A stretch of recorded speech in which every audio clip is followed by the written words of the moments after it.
The controversy over a white basketball coach using the N-word in our area certainly is not a new issue, and it's certainly not just a local problem.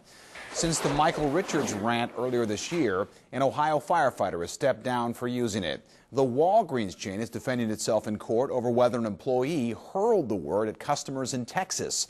And socialite Paris Hilton has come under fire for dropping it in videos. But what is new these days is a different push during Black History Month. Several civil rights groups are using the month to convince African Americans to also give up the word. For the next 3 Thursdays in February, we're going to take an in-depth look at this issue.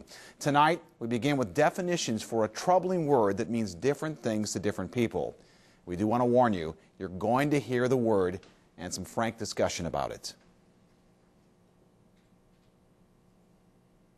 In the English language, many words have evolved to take on different meanings. Gay used to mean happy, and bad oftentimes meant bad. However, one word in America's history continues to express racial hatred and bigotry, the N-word. Merriam-Webster defines the word as a derogatory term for a black person. And its purpose was a part of a dehumanizing process for Africans when they came over here as slaves. Operation Push coordinator Johnny Holloway says when he began to understand and appreciate the history of his elders, his use of the N-word decreased. You don't want to disrespect your elders and the history and the struggle that they left us, and we stand on the shoulders of. You shouldn't use the word at all, period, if you understand that. But you got to understand the vast majority of black people don't understand their own history. We contradicted ourselves, really. You know, if I say, well, if that white guy called me a nigga, I'd be offended. But if you call me a nigga, it's okay. But naturally, nigga is a word that degrades African Americans anyway, so it shouldn't be said at all. You're locked into the People's Station, Power 94. Radio veteran Keith Landecker says young people misunderstand how much the N-word cuts and calls it a deeply rooted, hateful word.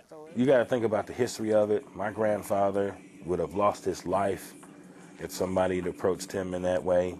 You know, his father, I'm sure, was called that on a regular basis. Recent incidents nationally and here in Chattanooga have made headlines where public figures have openly called others the N-word. Comedian Michael Richards was caught on tape at a Los Angeles comedy club spewing the slur at heckling patrons in the audience.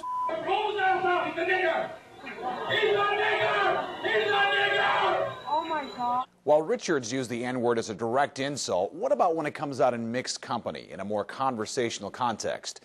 Johnny Holloway cautions that such use is an attempt to make the word more publicly acceptable, something he points out still riles people up. Well, I would prefer if you did not use that word in my presence. Oh, really? Nigger, nigger, nigger, nigger. Whitey, whitey, whitey, whitey. Oh, no, that's a fight time. And it's still a fight time if you don't know who you're talking to. You got to be very careful. If you use the word, you have to be careful who you're using them on. All of it better be on the same page, because if you're not on the same page, you can get in trouble. You have to use the word in this day and age at your own peril. Closer to home, Ooltewah High basketball coach Ron Baker upset players and parents with his use of the N-word to describe an opposing team. Author and hip-hop historian Kevin Powell travels the country speaking about uplifting the black community.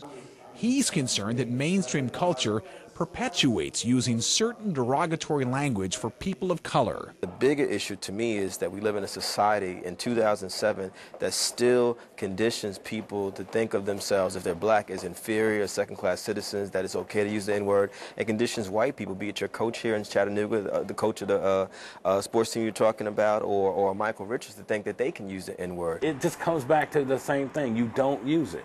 You just don't use it. I mean, you know it's going to hurt people. You know it's going to offend them. You know if there's 25 people in the room, and if you say that word, I guarantee you more than half of them will be offended by it, whether they're black or white, because they're going to know in their mind, that was wrong. Oh, God, that was wrong. He shouldn't have said that.